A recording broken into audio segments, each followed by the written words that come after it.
All right, well, we're going to bring up our panelists right now. We have an esteemed panelist, list of panelists for you right now. I'm just honored to be here with these people. So many great things that each of them have done in their own individual right. But I'll start to introduce them. We switch this up a little bit. First, my far right here, former manager and one of the people really responsible for booking a lot of the Motown artists, probably all of them, on the Ed Sullivan Show, Mr. Shelly Berger right here. One correction. What's that? I'm not a former manager. You still he's still managing. And that's my He's still managing, man. Give it up for Shelly Berger, still managing. All right, is his mic on here? Is Shelly's mic on? That's all right, I can talk loud. Okay, all right. And next to him, his partner, and let me tell you something, I've grown up in the house, my mom cleaning and getting ready to hang out on Sunday playing this group. I'm so honored to be in front of the OG of OGs, the founding member of the Temptations, Mr. Otis Williams, everybody. Come on. Seated next to him, Miss Margo Precht Speciale, and she's very special because she not only is the lead producer, but she's the granddaughter of Ed Sullivan right here. Make some noise. And last but certainly not least, I'm sure you probably got 1,000 emails from this man right here because he is relentless. You give it up. I don't know what else I can say. This is my brother from another mother, and he's like no other. Give it up for Kerry Gordy, y'all. Give it up. And I am your substitute moderator. Kamau Bell was trapped in New York because of the floods and all the rain, so they called me up, and I said, I will absolutely be here for Kerry in this wonderful, wonderful film here. So thank you for having me. And excuse my hat, but I didn't have time to get a haircut, so so I'm here. But before we start, Kerry Gordy would like to say a few words, special words about Sacha Jenkins, who is also a part of 3 projects that Kerry did, and he wants to say some words about Sasha. Okay, first of all, thank you guys so much for coming. We so appreciate you being here and supporting us. Sasha, I had to say a little bit about Sasha because Sasha is the director of directors. I had a chance to work on 3 projects with them, and this is the 3rd. We did the Biz Markie and the Rick James, bitch. and now this. And I happen to think that this is the best and the most important project because I think that this is something that our culture needs to know. I think our kids need to know. And I just wanted to, wanted to give it up to Sasha because unfortunately, Sasha passed about a month ago, right? And he's not going to be able to see his masterpiece on Netflix on the 21st of July, which I really, really hope if you guys liked or loved the film, let everybody know on the 21st of July to tune in and let Netflix and everybody else know that this is something that you approve of. So let's make some noise. Clap your hands for Sacha Jenkins, everybody. Clap your hands for Sacha Jenkins. I also want to thank Margo, my partner over here, who is Ed Sullivan's granddaughter, and also relentless as the main producer along with Rafi. And I just have to say it's been such a pleasure working on this with you, and thank you so much. I wanted to thank Mass Appeal and Delirio and Sofa as well, and the Universal Music Group, Sujata, and everybody who helped in putting that together. And I can't thank the GRAMMY Museum enough for coming, for partnering with us on this after seeing the film, because initially they told me they didn't have any space. And Kimber got back to me and said, hey, listen, you know what? We're going to find something for you because we think this is an important film. And I appreciate that tremendously. Kimber and Debbie. I have to thank my COO, Ashley Garrett, who was very instrumental in putting this whole thing together. So, and lastly, I have to thank my boy in the corner over there, Gil Robertson of the African American Film Critics Association, because he's going to help us get the word out along with the NAACP. And my beautiful, beautiful Pat Shields, who takes care of me every time I ask and is always there for me anytime. And lastly, there are three people who support me with everything that I do for my whole life. Number one is Mr. Shelly Berger. No, this is fun.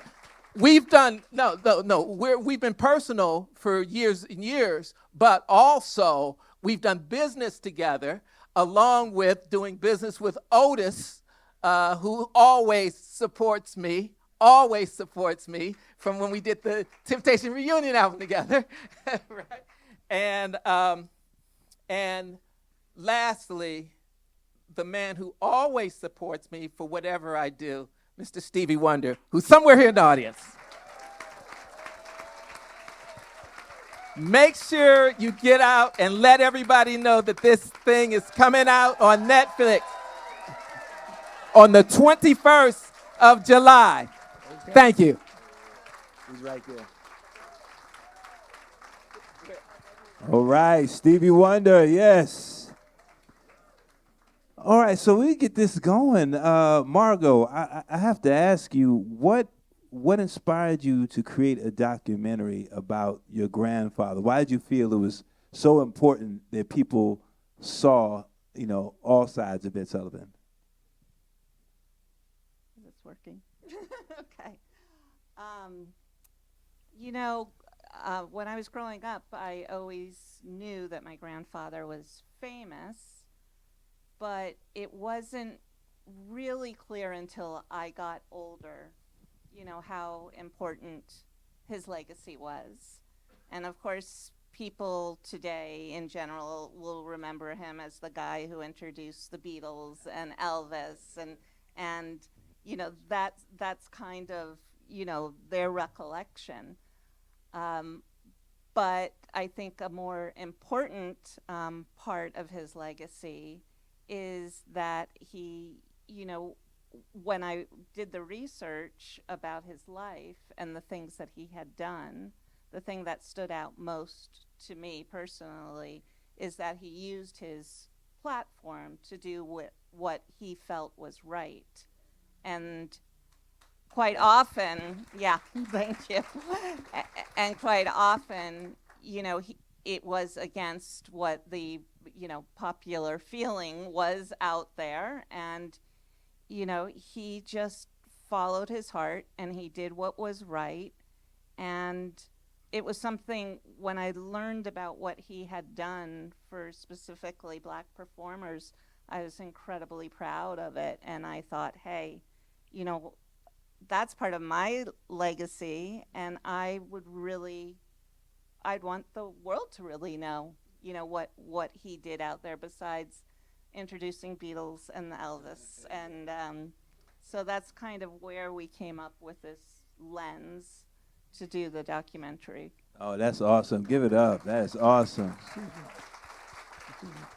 Can I just say something? Yeah, sure. Go ahead, Chad. We keep talking about Margo's grandfather, which is very important because the documentary is about him.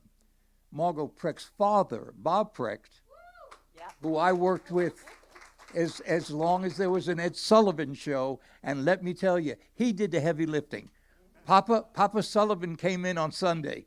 Bob Precht was there from the very beginning. So let me tell you, Bob Precht is a very, very important person in this whole thing. Yeah, well, Shelly, since you were talking to you, what was the importance? What do you think the importance was for also having Motown, really breaking Motown artists on the Ed Sullivan Show? Well, the first thing was that the Sullivan Show was one of the most popular shows on television. It ran Sunday night. And Sunday night is a great night because everybody would go out and buy records on Monday morning, you know. So that was great. The fact that we had the relationship with Ed and Bob, that he did things for us. You see, most of the pop artists who were on the show had single show. When they had a hit record, they were on the show. The Supremes and the Temptations, we had multiple show deals every year. So we were on the show whether we had a hit record or we didn't have a hit record. So it was very, very special in working with them, and the way they treated every Motown act, not just the Temps and the Supremes, but every Motown act, because you may have heard Berry Gordy say, "I'm a perfectionist." Well, that's nice in words, but in reality, when it's Saturday and the Ed Sullivan Show has a 2-channel tape recorder, and Berry Gordy wanted the tracks pre-recorded, and everybody would say, "But Mr. Gordy, this is not a recording session, this is a television show. It's live, you know, I don't care." Okay? And we had to sit and record our 2 songs or whatever we were doing. And they put up with so much. I cannot begin to tell you. Do you think that Ed Sullivan knew the cultural importance and significance of having those Motown artists on? Excuse me, do you think Ed Sullivan knew at the time that he was doing it the cultural significance that it would have? Well, number one, we were having hit records like every hour. So it was good for his show to have a Motown artist on the show. Number two, for the Temps and the Supremes, there was something more that Ed saw, and Bob and the whole staff. I mean, I don't want to talk to you. Otis does not talk to you. I'm coming to him next. Yeah. Well, you see, when we were doing the show, every show that we did, every television show that we did, Mr. Gordy wanted 2 songs. He wanted 1 song in the front end of the show, 1 song in the back end of the show. One was a hit, and one was a standard, because he always wanted to broaden our audience. So Ed Sullivan Show was different because it was live. So number one, you couldn't have the 2 songs on different, because you might not get that second song on the show if the show was running late. Yeah. So the 2 songs had to be together, which he did for us. Then we made contracts that he gave us specific amounts of time each show. Right. He would give us like 7 minutes, 8 minutes. Well, I mean, every minute on a television show where 35 million people are listening or watching, right? You know, that's bigger than gold and platinum or whatever you want to say. Right. And they did that. And with the Supremes, you see, the Temptations always took care of themselves. Whatever you threw at the Temptations, the Supremes were a little different. It got what? You heard something I didn't know. But so we, for our second song, we were running out of material. So BG came to me and said, "Well, what are we going to do? We don't have material for this show." I said, "Well," so I went to Bob, and I said, "Look, here's what you have to do. You have to write a medley for the Supremes that we don't have to do, but if we do it, we own it.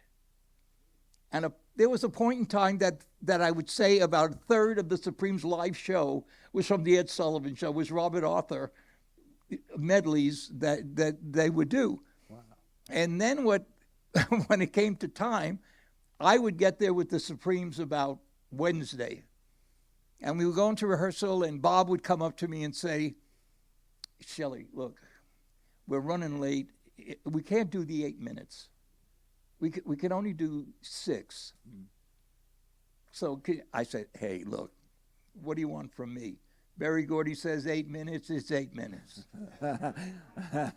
I would then go call Detroit and say, look, they need 2 minutes. He says, well, what do you think? I said, it's not going to hurt us. They can have the 2 minutes. I said, but I'm not saying anything till you show up on Friday. Yeah. So for Wednesday and Thursday, everybody's coming to me. When is Mr. Gordy coming? When is Mr. Gordy coming? I said, he'll be here, I guess, at some point in time. Friday, he would walk in on 57th Street and 10th Avenue or 11th Avenue, and boy, everybody went running to him. Mr. Gordy, Shelly Berger is a real asshole. I mean, he really is. And people just say, what's the problem? Well, we need these 2 minutes. You need 2 minutes? Take the 2 minutes. Shelly, get over here. That's awesome. So we ran that game for a lot of performances. That's awesome. Give it up for him. Give it up. Now, Mr. Williams, what was it like, stepping on the Ed Sullivan stage? What was it like as a young fella? You got your group on there, you the founder of, and you made it to the Ed Sullivan Show. What was that experience like? Well, growing up in Detroit, every Sunday at 8 o'clock, Detroit was shut down to watch Ed. But when Motown started becoming quite famous on there, when we finished doing the Ed Sullivan Show and fly back to Detroit, man, the adulation, man, we saw you guys. I mean, it was really profound and very effective. Your grandfather was something else. I'm telling you, and it was a wonderful feeling to be part of something with that kind of recognition. And we would rehearse, because, see, what they did, they would do a safety. In the event that something would go wrong, they could still air the show. You had better be on your game when you do Ed Sullivan Show, because if you hit a bad note, there's none of, all right, hold up, pull it back, one of the tips messed up. None of that. You had to be on your game right then and there. And you talking about Paul, Eddie, Melvin, and myself, sweating, nervous, man, please. But it was a wonderful thing because it really opened us up even wider to our masses, and great following. So I really love your grandfather for giving the Motown acts a chance. Oh, and the Temptations are the best-selling male vocal group in history. Yes. Woo! Yeah. In history. No, this is in history. White, black, whatever. I got the memo the other day. That's right. And the name of that group is, Kerry? The Temptations. Thank you, sir. Now, Kerry, since we have you here as well, why was it so important for you, obviously your father being Kerry Gordy and what he's done, why was it so important for you to be a part of this and make this happen and partner with Margo? Okay. The reason is because when I was growing up, there was no place to see black entertainers, right? And I was fortunate enough just to be in that little generation that got to see the Temptations and the Supremes and other people, but I got to see Michael Jackson, who was my age, a little older, but he looked like me. And I realized, wait a minute, I can aspire to be what this guy is. Yeah. I realized it. Yeah. Right. When did you get up from that dream? Yeah, get off. Don't fall. And so what happens is on Sunday nights, if when the Ed Sullivan Show was coming on, I, along with all of my friends, would rush to see that show. And a lot of my friends didn't have televisions, or their families didn't have televisions, so a lot of people would end up over my house to witness this thing that they never got to see. Ed Sullivan humanized black people for the first time. He made us look respectable as opposed to yes sir boss or maids and butlers. He would actually hold hands with people, touch black people against the wishes of his sponsors, against the wishes of the broadcasters, against the wishes of the moral majority or whatever they wanted to call it. And he did it against personal. It was if he did not he did it. He could have. He would hurt himself. He would hurt himself to do what he thought was the right thing, and he picked the best talent, and that's the only thing he cared about. You know what he did for the Temptations? What's that? He asked us to stay after the show and celebrate his birthday. Yeah. I have that picture in my home. That's amazing. That is. Yes, Anyway. yes. That's it. Margo, digging into your grandfather's life, did that change your view of him, not just only as Ed Sullivan, the TV giant, but as a grandfather too? Yeah, I mean, 100%. My grandfather passed away when I was about 8 years old.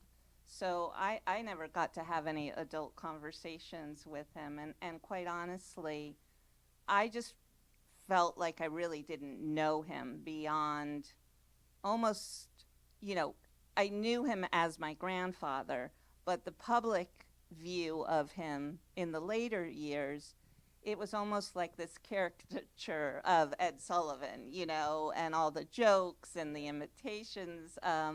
So as a child, I really kind of shied away from anyone knowing that I was, Ed Sullivan's granddaughter, because it would draw attention, and it was something that I just didn't feel comfortable with because they wanted to do the impersonations and all of that. So when my mom passed away in about 2014, I felt this need to really kind of get to know my mom and her family, and that's when I dove into all this history, and I learned so much about my grandfather. I read all of his articles, and I learned so much more about his show, and it was this, eye-opening experience and something I became deeply proud of, like I said before, and it's just something I really wanted to share.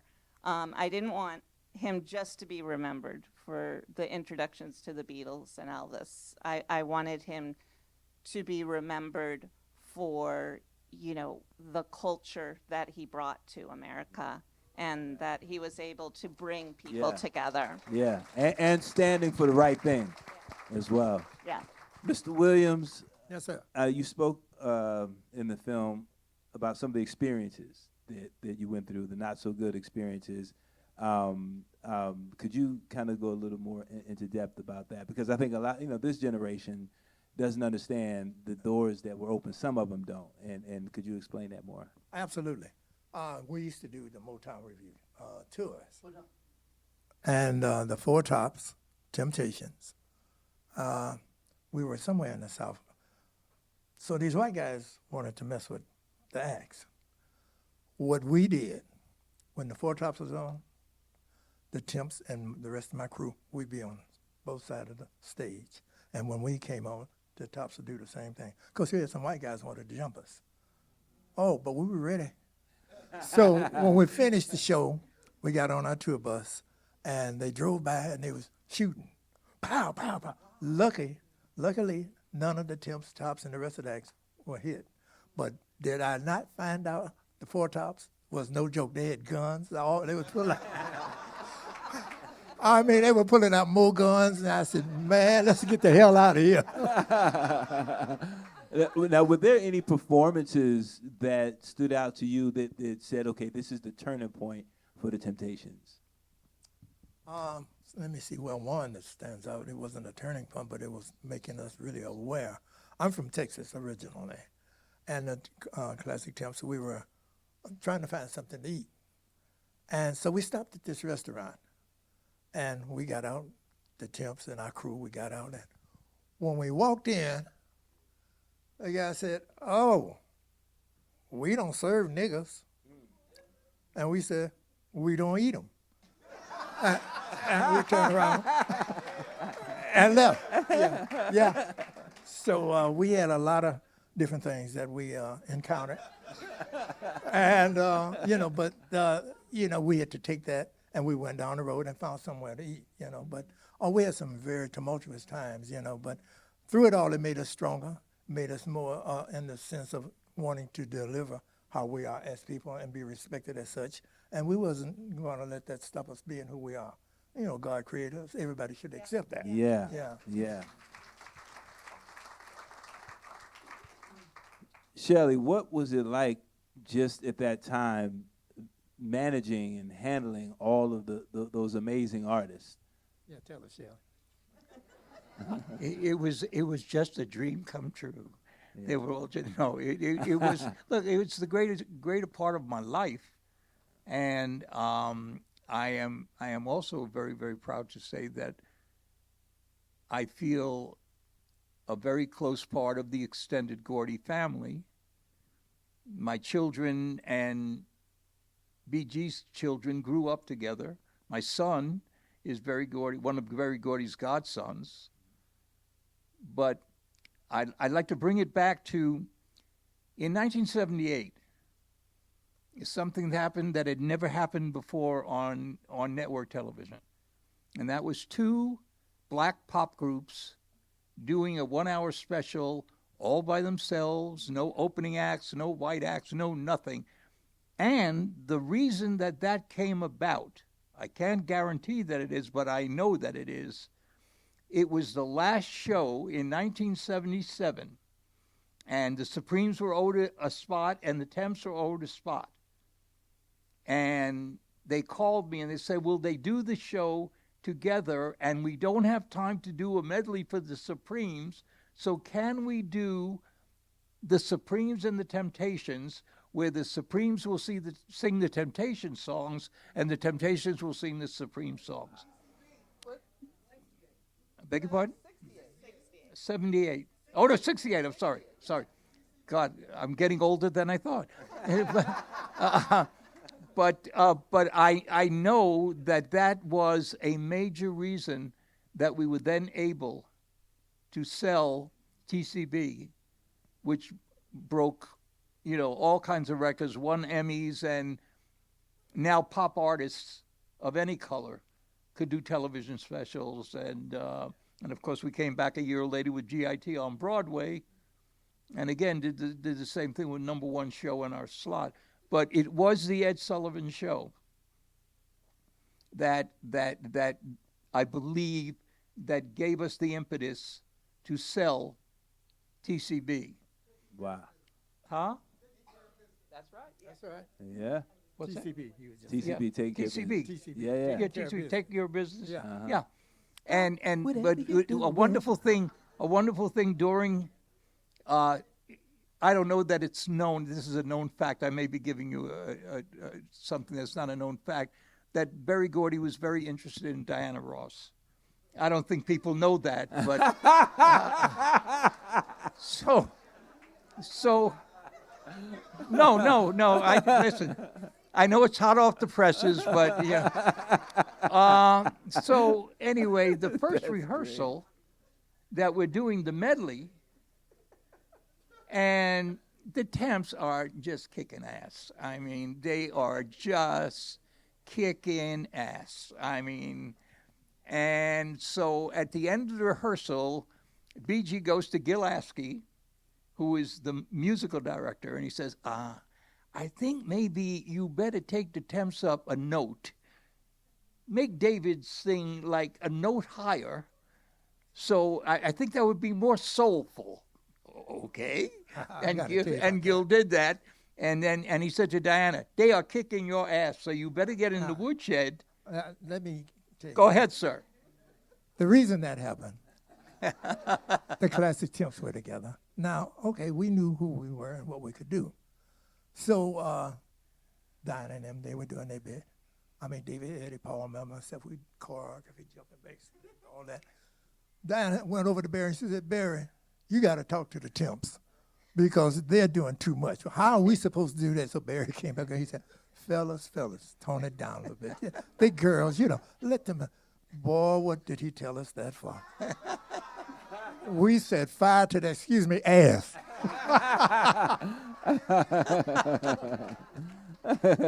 That is breaking news. That's beautiful. Yeah. Margo, let me ask you, how do you think those appearances shaped the way that America saw Motown artists and black artists in general? I think, seeing all the incredible Motown acts, they were so exuberant, and I mean, just the whole Motown sound. It's just got everybody moving and singing, and it didn't matter what color you were, how old you were. It brought people together, and I think that was just, a huge, huge contribution to culture in general, and also seeing it on a show like the Ed Sullivan Show that so many people watched. You couldn't help but notice. And it feels like, just like in the beginning, in my opinion, it seemed like Ed Sullivan's show, like all of these shows now, are just like the little babies of Ed Sullivan's show. You know what I mean? Yeah. Things are siloed now, Yeah. Yeah. Shelly, you want to say something? See, you wanted to work with Motown because Motown was built in the image of Berry Gordy, and it was built in the image of perfection, and it was built in the image of professionalism. So you never had to worry about a Motown act being wacko or whatever. They were there on time. They did their job, and they did their job to the best of their ability. Plus, they were great acts. So, so that is a reason not only for Ed Sullivan, but most shows wanted to deal with Motown, because life was until they had to pre-record, life was really, really easy for them. I think what really helped Motown artists, no recording company in the business then or even today had a department called artist development. We had to go to school. Oh, yeah. That is what made the Temps, the Supremes, all the Motown's top tier acts what they were. Because Harvey Fuqua, Charlie Atkins, Lon Fontaine, Maurice King, they would call rehearsal at 11 o'clock in the morning, and we'd be there till 5 or 6 o'clock in the evening. So when it was time to go, so we thought, we did the Lone Rangers thing. Maurice King said, "Temps, bring your asses back here. I want to school you about something." We said, "Come on, Pops, y'all had us. Y'all, shut up, boy, sit down." Him being who we were, we didn't give him no problem. And he taught us something I even tell the audience today when we perform. There's 4 things I say you cannot tell no one about. You can tell them, but you might get cussed out. The first one is you cannot tell anybody about their religion. Maurice King taught us that. The second was you cannot tell anybody about who they should and should not make love to. You cannot tell anybody how to spend their money, and you better not try and tell anybody about their religion. If you want to lose your fans, try and get over into that. And what's so killing about it, when we would make that announcement on stage, we would get applause. Because those 4 things, and I'm telling you all, even with family, you have to watch out. You're treading on very dangerous waters when you do that. Yeah. But Motown taught us that. Maurice King, Charlie Atkins, Lon Fontaine, Harvey Fuqua, the greats. And Barry would make sure that we were tight by the time we would get ready to go, especially breaking our records at in the Flamingo in Vegas. When we went there, and we were scared because Vegas being what it was. I mean, now Vegas is, it's different, but we had to learn about being professional. Motown, no other recording company ever have, and possibly never will. A friend of mine, Kenny Gamble of Gamble and Huff, he tried it. They didn't stick with it. Yeah. That in part, aside from all the hits that came out of Motown, they groomed their acts. Yeah. They taught us how to talk. Shelly was right there telling us, grooming us how to be consummate performers and gentlemen and ladies. Because the girls had to go to, what's the lady's name? Maxine Yeah, Powell, yeah. to her charm school. Yes. Oh yeah, give it up for that. Artist development, definitely a lost art today. I don't think Sexy Red would have made it back then. Otis, what was one of the? Can you think of just like a fun one of your fondest moments, like something that happened either before a show, behind stage with the fellas? Oh, I can tell you two things. When we did one of his shows, I had the chance to see and meet and talk to Roy Rogers. Oh, yeah, because we had a little break, and I said, Roy Rogers. So we just talking in the elevator. Yeah, he said, yeah, I like Motown. You guys are good, the sound and everything. So as we were talking, you heard this voice, Roy? He said, that's Mama Dale. We got to stop her. And she called and he went on over there. And the other one, the great Burt Lancaster. I grew up watching him. And he had this one guy that stayed with him. I said, Yoho, I think that was his name. I said, is Yoho? He's, oh, yeah, Otis. He's still with us. He's not performing with us. But, so I had a chance to meet some people that I really idolized growing up, And then, so the list is endless. It was just wonderful being on Ed Sullivan because we had a chance to really break down a lot of barriers. Because like it was said in the movie, they didn't like Ed having all those black hacks. But we broke that. We helped break that, and your grandfather was fantastic. Right on. So, I'd like to leave last question for Margo, right before we get to Q&A from the audience. But what do you want people to walk away from once they watch this film about your grandfather and what he's done? That's a good question. And that wasn't on the paper either. My grandfather was not a crusader in any way. He did things, he followed his heart. There's a few things that guided him. One was religion, was that, he believed that we all come from the same place. We all go back to the same place. And we're all from God and equal. And I think that, it was just who he was. He was authentic in his love for talent. And he just tried to do the right thing. And hopefully, I hope people realize that he wasn't, that kind of crusader. It was just trying to do the right thing, listening and talking to people and having conversations like he did with Harry Belafonte, and just keeping an open mind. He was able to help move the dial and just a little bit. And I just wish there were more people around today that would have that kind of influence. Today. Yeah. I think Ed Sullivan, for me, he, made our story not just a black story. He made it an American story. Yeah, definitely. So thank you. Thank you so much. We're going to go to some questions in the audience. Please keep your questions brief and speak up, and I'll repeat it on the microphone. Yeah, you right here? Could you stand, please?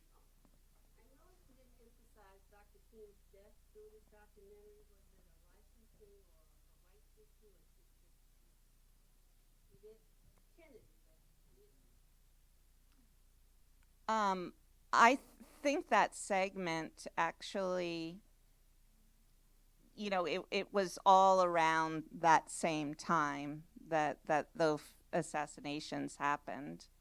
And I don't know exactly. No, it was not a conscious thing to leave it out. I think we covered all the assassinations. My grandfather wrote a beautiful piece afterwards, and we included that, just kind of reflecting on not losing hope. And, you know, I'm not sure if I answered that question, but it was not conscious in any way. I think it might have been just kind of, you know, a broader stroke to get the film to an hour and a half. All right. Right here. Oh, okay. Hold on. I just want to say this is so magnificent. I love Kerry Gordy. For various reasons. But I'm so proud of you. I'm so proud, and I have a special request to make. Can't we do that in private?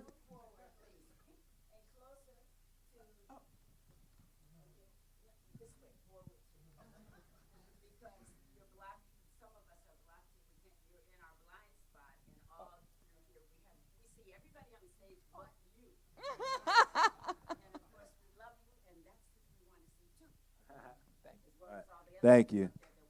Thank you. All right, you have a question? Oh. Okay, yes. Good evening, ladies and gentlemen. My name is Florence LaRue, and for those of you who don't know, I've been one of the lead singers for the Fifth Dimension for almost 50 years. And I want to thank, first of all, for this wonderful, wonderful piece, and I'm honored that I did have a shot in it. I want to thank Ed Sullivan. We performed on Ed Sullivan's show at least 5 times. It was a wonderful experience, something I will never forget. But I also want to thank the Motown artists who paved the way for the Fifth Dimension, because we came later than you, and we never had to go through the things that you went through. So I thank you. Thank you very much.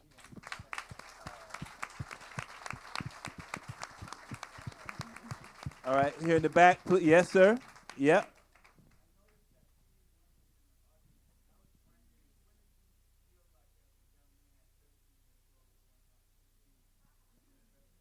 Okay, I'll repeat the question, and I'm going to bring the mic over to Stevie. The question was to you, Stevie, what did you feel like as a 13-year-old? He's going to do an album. Oh, he's coming up here. All right, let's do that. That's right. Come on, make some noise. Make some noise. You can bring him to my chair. They're taking him to my chair. He can take my chair. I'm gonna stand. Oh yeah, you move over. You take my chair, and let's bring him right to the middle here. He'll stand right here. Okay. All right, here you go, Stevie.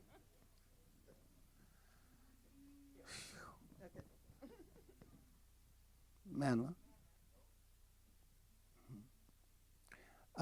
It's so amazing. This is my son, Manla.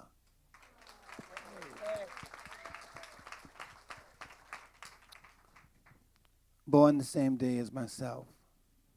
A little younger, of course. But I just want to say a few things. First of all, I remember very clearly I did the Ed Sullivan show on a Sunday. I was 13 years old. I was able to do the show. I had 3 minutes to do the show. I think he gave me an extra 30 seconds. And I was happy to meet him. And I had to go right from the show to the airport to get a plane to Los Angeles for Muscle Beach party. But the idea that I want to share with you all most importantly is that even before Motown, for us living in the upper lower class, or whatever you want to say, in Detroit, on Breckenridge, we had the television, we would watch the show every single Sunday, and obviously excited when we would see whether it be Jackie Wilson or all the various acts that would come on the show. And we knew that music because we knew that music.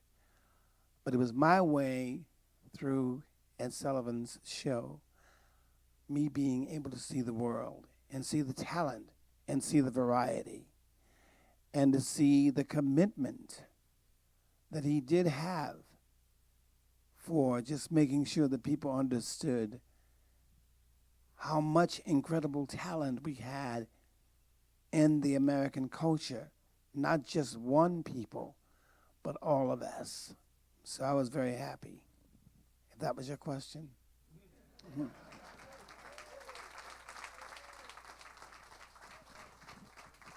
I was nervous, but I didn't drop the mic. Thank you. Thank you. Give it up for Mr. Stevie Wonder. Yes.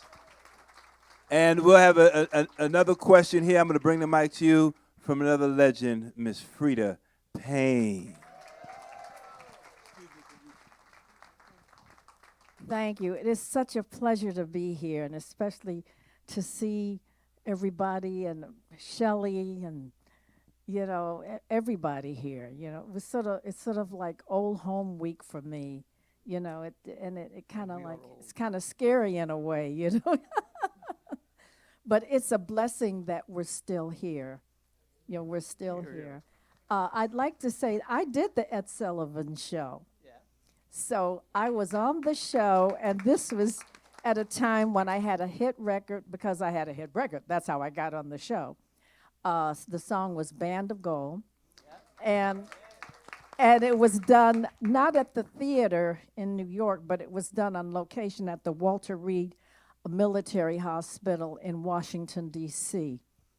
And they had me performing, and I'd be walking down the aisles, and the soldiers would be in their beds, and I'd be singing to them and all that kind of stuff. And then we did another shot. I did another song that same day, and I was outside, and it was like just sort of like right outside of the hospital where you could see the trees and the bushes and all that.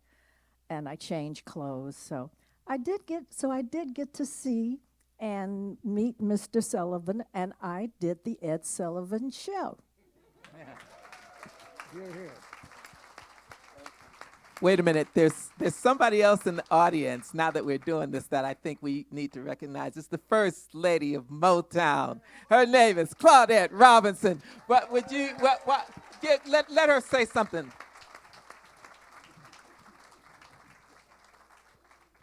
Well, oh my goodness. Thank you all so very much. But I just want to say I thoroughly enjoyed this documentary on Mr. Ed Sullivan. And to see all of you here today is such an honor for me. As being the first female signed to Mr. Gordy and then to Motown, it has been a delight and such wonderful memories of seeing each and every one of the groups, whether it was the Temptations, the Four Tops, the Supremes, the Marvelettes, my goodness, the the Miracles, of course.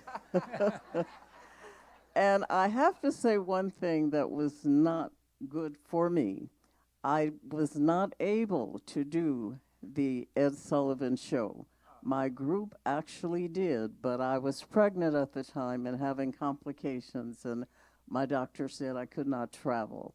So I missed the show, and I was always mad at my group because they had the opportunity and I didn't. But I just want to say thank you so much for having me, and for you, Kerry. Of course, I've known you before you were born, and we've had many wonderful talks, times, and together, and I knew your mom and your dad, of course.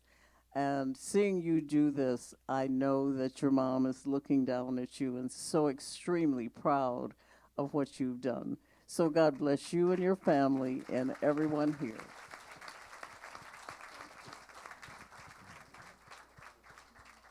All right, we only have time for one more question. One more question. Anyone? Where? Oh, yes, ma'am. Okay. I know the Supremes were on Ed Sullivan 23 times. Wow. Because, you know, I read it.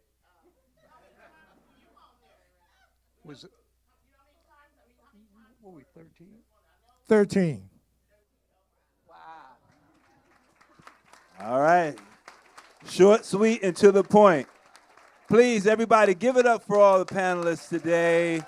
Give it up for Mr. Shelly Berger, Mr. Otis Williams, Margo Precht Speciale, and Mr. Kerry Gordy. And your moderator. How about that? You guys got to give it up for Flex Alexander, my boy. One more time for the Grammy Museum and everyone here to put this together and made everything happen. Guys, get home safe. God bless you, and good night. Okay.